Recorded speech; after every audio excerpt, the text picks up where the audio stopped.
ফেনীতে শুরু হয়েছে রোপা আমন কাটা মৌসুম।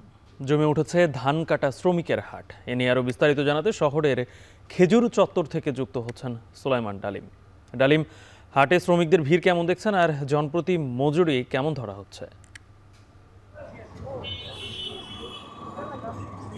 গালিব, ফেনী শহরের চাং রোডের খেজুর চত্বরের যে হাটটিতে আমরা এখন দাঁড়িয়ে আছি, এই হাটটিতে কোনো পণ্য বিক্রি হয় না। এখানে মানুষের যে শ্রম, সেই শ্রমের বিক্রি কিনি হয়। আমরা ফেনী শহরের চাং রোডের খেজুর চত্বর যে স্থানটিতে আছি, এই স্থানটিতে একদম কাক ডাকা ভোর, সেই ভোর থেকে কিন্তু একজন একজন করে মানুষ জড়ো হতে থাকে।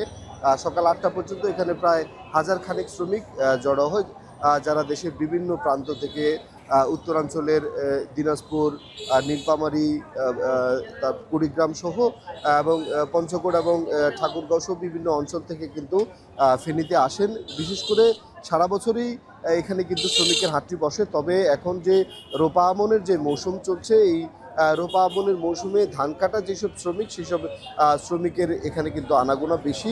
আমরা কথা বলেছি এখানে যারা শ্রমিক নিতে এসছেন তাদের সাথে এবং যারা কাজ করতে যাবেন তাদের সাথে।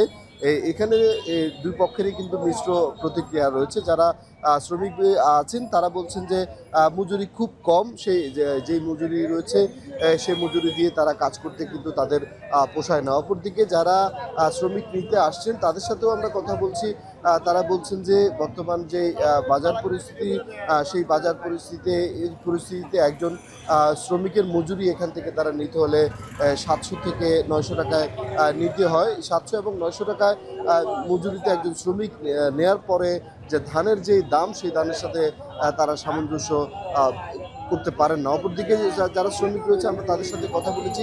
তারা বলছেন যে বর্তমান যে বাজার পরিস্থিতি, সেই বাজার পরিস্থিতিতে যারা জমির মালিক রয়েছে তারা অনেকেই 600 এবং 700 টাকায় শ্রমিক নিতে চান, কিন্তু এই দামে কিন্তু সারাদিনের একজন মানুষ কাজ করে কিন্তু তাদের যে খোরাকি এবং তাদের যে সংসার চালানোটাও দুঃসাধ্য হয়ে যায়। এখানে যারা শ্রমিক রয়েছে তাদের সাথে আমরা কথা বলেছি। তারা বলছেন যে তারা দেশের বিভিন্ন প্রান্ত থেকে ফেনীতে এসে কাজ করেন এবং কৃষিকাজ থেকে শুরু করে নির্মাণ কাজ এবং অন্যান্য কাজ, সব ধরনের কাজই কিন্তু তারা করেন। তবে রাতে তাদের থাকার জন্য যে একটি ব্যবস্থা, সেই ব্যবস্থা নাই সরকার থেকে এবং পৌর প্রশাসন থেকে। যদি তাদের কোথাও রাতে থাকার ব্যবস্থা করা হয় এবং তাদের মজুরির ব্যাপারে নির্দিষ্ট ধরনের কোনো যদি সীমা নির্ধারণ করে দেওয়া হয়, তাহলে তারা স্বস্তি বোধ করবেন বলে তারা মনে করছেন। এই ছিল ফেনীর খেজুর চত্বর থেকে আমাদের কাছে সর্বশেষ।